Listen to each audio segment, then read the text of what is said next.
Welcome students. बरेचसे students मला विचारतात की पब्लिक ॲडमिनिस्ट्रेशनचा ओव्हरलॅपिंग किती आहे जनरल स्टडीजसोबत. काय आहे ना, आपलं पब्लिक ॲडमिनिस्ट्रेशन या सब्जेक्टचा हा एक फायदा आहे की आपल्या सब्जेक्टची ओव्हरलॅपिंग खूप जास्त आहे जनरल स्टडीजसोबत. पर्यंत नेमकी किती आणि कोणकोणत्या बाबतीमध्ये ओव्हरलॅपिंग आहे हा प्रश्न बराच वेळ विचारला जातो. मग त्यासाठीच आपण हा एक व्हिडिओ घेतलेला आहे जेणेकरून तुम्हाला कळावं की आपल्या या सब्जेक्टची जनरल स्टडीजसोबत ओव्हरलॅपिंग किती आहे, कोणकोणत्या सब्जेक्टची आहे आणि कोणकोणत्या बाबतीतली आहे. जेणेकरून अभ्यास करताना तुम्हाला जी गोष्ट लक्षात येईल ती ही की जर मी ह्या गोष्टी जर पब्लिक ॲडमिनिस्ट्रेशनमध्ये शिकत असेल तर मला जनरल स्टडीमध्ये वाचण्याची गरज नाही, किंवा मी जर जी एसमध्ये ऑलरेडी त्याचा अभ्यास तसाही करणार आहोत तर पबॅडमध्ये अभ्यास करताना मला अभ्यास कमी करावा लागेल. कारण शेवटी ऑप्शनल जर तुम्हाला असाच सिलेक्ट करायचा आहे जे ऑप्शनल तुमच्याकडून मेहनत कमी करून घेईल, कारण ऑलरेडी तुमच्याकडे जी एसची एवढी मोठी मेहनत आहे, एसे तुम्हाला करायचा आहे. ओके, आणि त्यामध्ये जर ऑप्शनल जर तुमचं मेहनत वाढवणारा असेल, भरपूर मेहनत वाढवणारा असेल तर ऑफकोर्स तुम्हाला ते त्रासदायक आहे. त्यामुळे आवश्यक असा ऑप्शनल असायला पाहिजे की जे ऑप्शनलमुळे तुमची मेहनत कमी होईल. जी एसचा अभ्यास केला तर ऑप्शनलचा खूप सारा एरिया तुमचा ऑलरेडी कव्हर होऊन जाईल. ओके, तर ती गोष्ट तुम्हाला पब्लिक ॲडमिनिस्ट्रेशन या सब्जेक्टमध्ये दिसते. परंतु जस्ट सांगणे की ओके 50% ओव्हरलॅपिंग आहे किंवा 60% ओव्हरलॅपिंग आहे, त्यापेक्षा जर तुम्हाला जर दाखवलं की एक्झॅक्ट कोणत्या बाबतीमध्ये ओव्हरलॅपिंग आहे तो तुम्हाला सर्वात जास्त फायद्याचं राहील. कारण बरेचसे ऑप्शनलचे जे बरेचशा ठिकाणी तुम्ही पाहिलं असेल, बरेचसे ऑप्शनल बरेचसे टीचर्स तुम्हाला सांगतात की एवढी ओव्हरलॅपिंग आहे तेवढी ओव्हरलॅपिंग आहे, परंतु ते एक्झॅक्ट हे नाही सांगत की ओव्हरलॅपिंग कशाच्या बाबतीत आहे, कोणत्या चॅप्टरमधल्या कोणत्या गोष्टीबाबत ओव्हरलॅपिंग आहे हे तर ते सांगतच नाहीत. आणि तीच गोष्ट आता आपण पाहणार आहे की कोणत्या चॅप्टरमध्ये कोणत्या गोष्टीबद्दल तुम्हाला ओव्हरलॅपिंग दिसून येते. ओके, म्हणजे तुम्हाला क्लिअर पिक्चर असणार आहे की तुमचा किती फायदा हा पब्लिक ॲडमिनिस्ट्रेशन सब्जेक्ट घेतल्यामुळे होणार आहे. चला पाहूया. ओके, आपण पब्लिक ॲडमिनिस्ट्रेशन आणि जनरल स्टडीज सोबतचे ओव्हरलॅपिंग आणि फायदे हे सगळं समजून घेणार आहे. ओके, हा माझा नंबर आहे अभिजित सर, आणि तुम्हाला काही जर पब्लिक ॲडमिनिस्ट्रेशनचा कोर्स घेताना तुम्हाला काही इश्यू आला किंवा कोर्स घेतल्यानंतर काही प्रॉब्लेम आला तरी हा माझ्या कॉन्टॅक्ट नंबरवर तुम्ही कॉन्टॅक्ट करू घेऊ शकता. ओके, आणि कोर्स घेण्यासाठी जरी कॉन्टॅक्ट करायचा असेल तर हा माझा कॉन्टॅक्ट नंबर आहे 940 542 546 आणि 1. ओके, चला पाहूया आपण पब्लिक ॲडमिनिस्ट्रेशनचं काय काय ओव्हरलॅपिंग आहे आणि कोणकोणत्या सब्जेक्टबद्दल आहे. पहिली सर्वात महत्त्वाची ओव्हरलॅपिंग आहे जी आहे निबंधाच्या पेपरसोबत. तुम्ही जर निबंधाचे जर पेपर पाहिले तर तुम्हाला लक्षात येईल की निबंधाच्या पेपरपैकी बराच वेळ 2 पैकी 1 एसे असा जो असतो जो निबंध राजकीय पैलूवरचा निबंध असतो. ओके, म्हणजे एखाद्या पॉलिटिकल बद्दल, म्हणजे समजा एखादा पॉलिटिकल इश्यू असेल, सेंटर स्टेट रिलेशन, केंद्र राज्य संबंधाचा एखादा प्रॉब्लेम असेल, किंवा फेडरलिझमच्या संबंधातील एखादा एसे येऊन जातो, निबंध येऊन जातो, किंवा एखाद्या कॉन्स्टिट्यूशन संविधानाबद्दल जर एखादा निबंध येऊन जातो, किंवा ॲडमिनिस्ट्रेशनबद्दल निबंध येऊन जातो. मग असे जे राजकीय पैलूच्या विशेष निबंध जे असतात ते सर्वात जास्त चांगले कोण लिहू शकतात तर पब्लिक ॲडमिनिस्ट्रेशनचे स्टुडंट्स लिहू शकतात. कारण बाकीचे जे स्टुडंट्स आहेत ते कोणत्याही राजकीय पैलूवर जर निबंध लिहितील तर त्यांच्याकडे डेटा हा जनरल स्टडीचा डेटा आहे, जास्त डेटा नाही. तेच पब्लिक ॲडमिनिस्ट्रेशनचे जर स्टुडंट जर त्यांना म्हटलं तर त्यांना चांगली उदाहरणे सुद्धा माहीत असतात, चांगले त्यांच्याकडे आर्ग्युमेंट सुद्धा असतात, त्यानंतर चांगले वेगवेगळे कमिशन अँड कमिटीचे रिपोर्ट्स त्यांना सगळे स्टुडंट्सला माहीत असतात, वेगवेगळे थिंकर जे ॲडमिनिस्ट्रेटिव्ह थिंकर्स त्याबद्दल त्यांची माहिती असते. त्यामुळे तो जो एसे बनतो तो अतिशय टॉप क्वालिटीचा एकदम चांगला एसे बनतो. आणि लक्षात घ्या, निबंधाचं वेटेज हे 125 मार्काचं असते एका निबंधाचं वेटेज, आणि निबंधामध्ये खूप चांगले मार्क सुद्धा येतात. त्यामुळे निबंधामध्ये तुम्हाला पब्लिक ॲडमिनिस्ट्रेशनचा फायदा डेफिनेटली होतो. हा निबंधामधला एक फायदा. दुसरा फायदा असा की निबंध कोणताही असो, एक तर पहिला फायदा तर मी सांगितलं की चला एखाद्या राजकीय पैलूवर निबंध आलेला आहे, पूर्ण निबंध राजकीय पैलूवरचा होता. ओके, मग त्यामध्ये तर तुमची चांदी काय सोनं झालं, हिरा झाला समजायचं. ओके, तर जर एखादा दुसराही निबंध आला तरी तुम्हाला प्रत्येक निबंधामध्ये तुम्हाला एक राजकीय पैलू लिहायचाच असतो. जसा एखादा गरिबीवर निबंध आला तर त्या ठिकाणी मला राजकीय पैलू लिहायचे आहे, त्या ठिकाणी मला प्रशासनाबद्दल लिहायचं आहे, त्या ठिकाणी मला सोल्युशन्स द्यायचं आहे, गव्हर्नमेंटच्या स्कीम्स वगैरे बद्दल लिहायचं आहे. हे सगळं मला कुठे भेटतंय? पब्लिक ॲडमिनिस्ट्रेशनमध्ये भेटतं. त्यामुळे निबंध कोणताही असो तुम्हाला राजकीय पैलू त्या ठिकाणी लिहावाच लागतो, तुम्हाला प्रशासनाबद्दल त्या ठिकाणी लिहावंच लागते, आणि त्या निबंधामध्ये जो तुम्ही राजकीय पैलू किंवा जो प्रशासकीय पैलू लिहित आहे, ऑफकोर्स त्यामध्ये तुम्हाला पब्लिक ऍडमिनिस्ट्रेशन ऑप्शनल असल्याने निबंधामध्ये तुम्हाला फायदा होणार आहे. त्यामुळे निबंध कसाही असो, चांगले मार्क घेण्याची गॅरंटी तुम्हाला पब्लिक ऍडमिनिस्ट्रेशन देते. त्यानंतर पहा, GS4 तुमचा जनरल स्टडीचा जो 4 पेपर आहे तो आपला इथिक्स अँड इंटिग्रिटीचा आहे, बरोबर. नीतिमत्ता आणि सचोटीचा तो पेपर आहे, ज्यामध्ये लोकसेवा मूल्ये आणि प्रशासकीय प्रामाणिकपणा हे 2 चॅप्टर्स आहेत, बरोबर. तुम्हाला माहित असेल लोकसेवा मूल्ये, पब्लिक सर्व्हिस व्हॅल्यूज, प्रशासनातील प्रामाणिकपणा, प्रोबिटी इन गव्हर्नन्स हे 2 चॅप्टर्स आहेत आपल्या कुठे GS4 मध्ये. तुम्हाला माहित आहे पब्लिक ऍडमिनिस्ट्रेशन मध्ये सुद्धा लोकसभेतील मूल्ये नावाचा मुद्दा येतो आणि दरवर्षी एक्झाम मध्ये एक मोठा प्रश्न, कमीत कमी एक मोठा प्रश्न किंवा तर 2ही असू शकतात, 1 ते 2 मोठे प्रश्न हे इथिक्सचे असतात. इमॅजिन, इथिक्सचे 2 मोठे प्रश्न, खूप मोठी गोष्ट असते. ऑप्शनल मध्ये 2 मोठे प्रश्न अतिशय सोपे येणे खूप मोठी गोष्ट असते, कारण ऑप्शनल मध्ये खूप चांगले मार्क येतात आणि जर चांगलं उत्तर लिहिलं असेल तर कितीही खूप चांगले मार्क येऊ शकतात. अगदी 20 मार्कापैकी 15 मार्क सुद्धा तुम्हाला भेटू शकतात, जे GS मध्ये भेटत नाही. GS मध्ये 20 पैकी 10 घेणं म्हणजे खूप मोठी गोष्ट असते. म्हणजे नॉर्मली 20चा प्रश्न असतो 15 मार्काचा, पण 15 मार्काचा GS मध्ये सांगतोय 7.5 मार्क सुद्धा खूप अवघड होऊन जातात. आणि ऑप्शनल मध्ये तर 20-20 मार्काचे प्रश्न असतात. तिथे जर तुम्हाला 15 मार्क जर पडत असतील, तेही इथिक्स सारख्या गोष्टींवर प्रश्न आल्यामुळे, इमॅजिन, जर तुम्ही GS4चा अभ्यास ऑलरेडी केलेलाच आहे तर तुमचे किती मोठे मार्क ऑलरेडी ऑप्शनल मध्ये सेक्युअर झालेले आहे, किंवा कारण 1-2 प्रश्न तर तुमचे फिक्स मोठे क्वेश्चन फक्त इथिक्सवर येणार आहेत आणि ते प्रश्न तुमचे तसेच सॉल्व्ह होणार. कारण आहे ऑप्शनल मध्ये भारतीय लोकप्रशासनातील महत्त्वाचे मुद्दे नावाचा चॅप्टर आहे, त्यामध्ये लोकसेवेतील मूल्ये हा एक तिथे महत्त्वाचा मुद्दा आहे आणि दरवर्षी प्रश्न येतो. असं कधीच होत नाही की इथिक्सवर पब्लिक ऍडमिनिस्ट्रेशनच्या पेपर 2 मध्ये कधी प्रश्न आला नसेल. झाला फायदा तुम्हाला. इव्हन लक्षात घ्या पेपर 1 मध्ये सुद्धा येतो इथिक्सचा प्रश्न.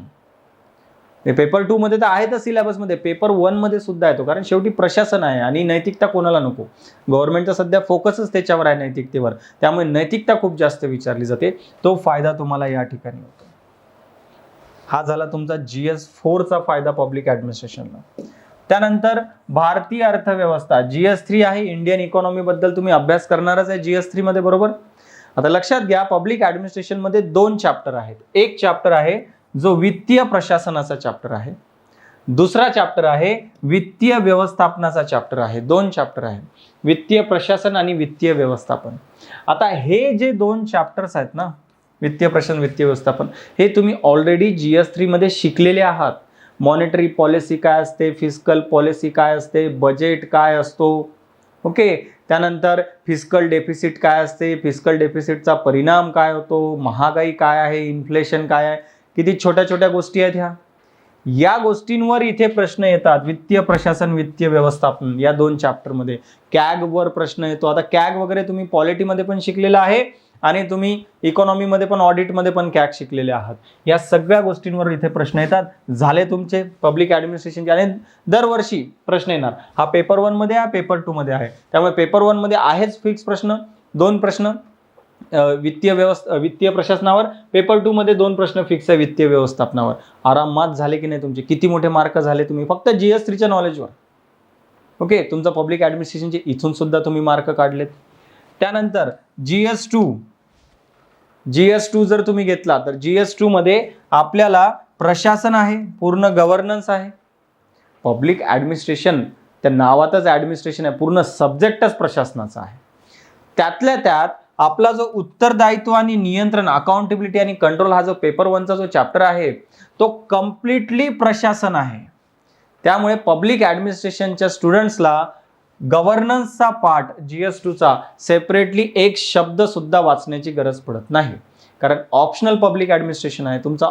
तुम्ही लोक प्रशासन पूर्ण ऑप्शनल आहे तुमचा. तुम्हाला या छोट्या छोट्या गोष्टी वाचण्याची गरज पडेल का कधी गव्हर्नन्स मधल्या? गरजच पडत नाही. त्यामुळे पूर्ण गव्हर्नन्सच तुम्हाला करण्याची गरज नाही जर तुमचा पब्लिक ऍडमिनिस्ट्रेशन ऑप्शनल असेल तर. किती फायदा तुम्हाला एक ऑप्शनल देऊ शकतो. त्यानंतर भारतीय राज्य व्यवस्था GS2, आपण इंडियन पॉलिटी आहे पहा, इंडियन पॉलिटी. आता तुम्हाला पहा इथे या ठिकाणी हे चॅप्टर्स पहा, केंद्र सरकार आणि प्रशासन.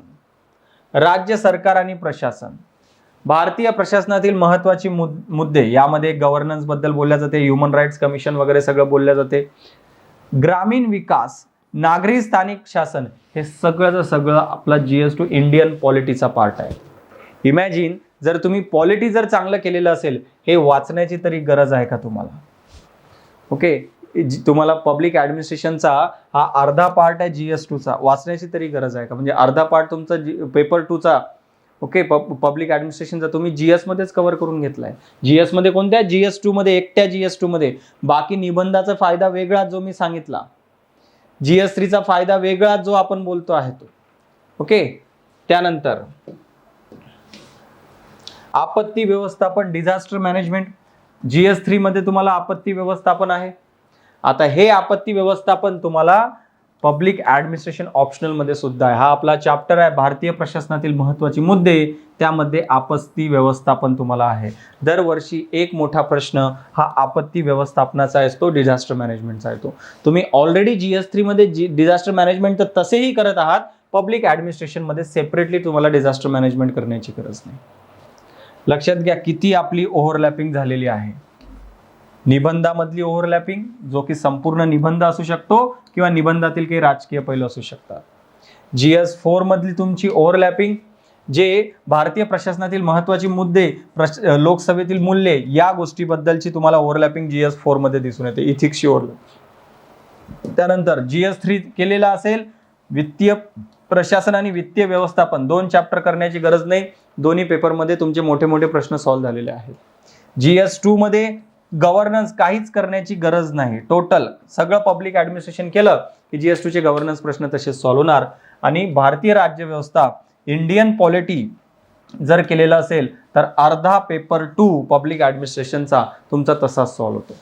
हे सगळे फायदे आपल्याला पब्लिक ॲडमिनिस्ट्रेशन घेण्याचे आहेत. तुम्हाला कोणताही ऑप्शनलचे कोणताही टीचर एक्झॅक्टली तुम्हाला सांगणार नाही आहे की एक्झॅक्ट कोणकोणत्या गोष्टीबद्दल ओव्हरलॅपिंग आहे. आपण पब्लिक ॲडमिनिस्ट्रेशन बद्दल सांगतो कारण आपली आहे, आणि आपत्ती व्यवस्थापन सुद्धा आहे, हा सुद्धा फार महत्त्वाचा आहे. एवढ्या सगळे जे मुद्दे आहेत, सगळंच सगळं फक्त एक पब्लिक ॲडमिनिस्ट्रेशन घेतला की तुमचा अभ्यास किती सोपा होऊन जाईल. जे इमॅजिन तुम्ही पब्लिक ॲडमिनिस्ट्रेशन केला तर तुम्हाला GS मधले कितीतरी गोष्टी करायच्या गरज नाही, आणि GS तर तुम्ही तसंही करत आहात बाकीच्या गोष्टी, त्यामध्ये तुमच्या पब्लिक ॲडमिनिस्ट्रेशनचा किती सारे चॅप्टर ऑलरेडी कव्हर होतात. म्हणजे तुम्हाला public administration as a optional जरी घ्यायचा असेल आणि त्याचा अभ्यास जरी करायचा असेल, फार कमी वेळामध्ये तुमचा अभ्यास होऊन जातो, बरोबर? कारण वाचायचंच कमी आहे ना, तुम्ही ऑलरेडी GS मध्ये वाचलेला आहे. त्यामुळे बाकीच्या ज्या उरलेल्या गोष्टी आहेत ते वाचायचं कमी आहे, आणि त्याच कारणामुळे तुम्हाला सगळ्या विषयांना अभ्यासाला वेळ मिळतो. तुमची रिव्हिजन सुद्धा बराच वेळ जास्त होते, कारण बाकीच्या विषयाचं बराच वेळ कसं असते, तुम्हाला ऑप्शनलमध्ये खूप वेगळं वाचावं लागते.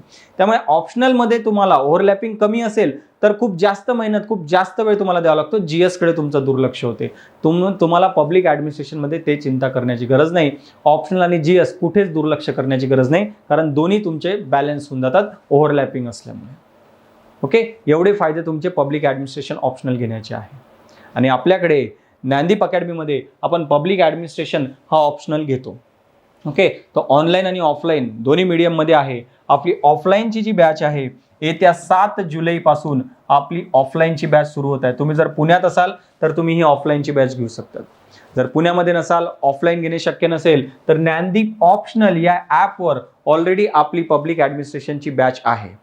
ओके, तिथे तुम्हाला ऑलरेडी रेकॉर्डेड फॉर्ममध्ये लेक्चर्स मिळून जातील, जे तुम्हाला इंग्लिश आणि मराठी दोन्ही मीडियममध्ये आहेत. आणि तुम्ही ऑनलाईन घ्या का ऑफलाईन घ्या, लेक्चरसोबत तुम्हाला चांगले नोट्ससुद्धा मिळणार आहेत, इंग्लिश आणि मराठी दोन्ही भाषेमध्ये. त्यानंतर तुम्हाला मेंटरशिपसुद्धा मिळणार. आन्सर रायटिंगचे सेपरेट सेशन्स आहेत, ऑनलाईनमध्ये सुद्धा आहेत, ऑफलाईनमध्ये पण होणार, आणि टेस्ट सिरीजसुद्धा मिळणार, ऑनलाईन आणि ऑफलाईन दोन्ही मोडमध्ये. ओके, तुम्हाला अधिक माहिती घ्यायची असेल आणि कोर्स घ्यायचा असेल तर इथे कॉन्टॅक्ट नंबर आहे माझा 940 542 546 आणि 1, यावर तुम्ही कॉन्टॅक्ट करू शकता. ओके, असेच फायदे अजून आपण भरपूर समजून घेऊया. ओके, आणि हेच फायदे तुम्हाला जे आहेत एक्झाममध्ये चांगले मार्क घेण्यासाठी बेनिफिशियल असणार आहेत. थँक्यू.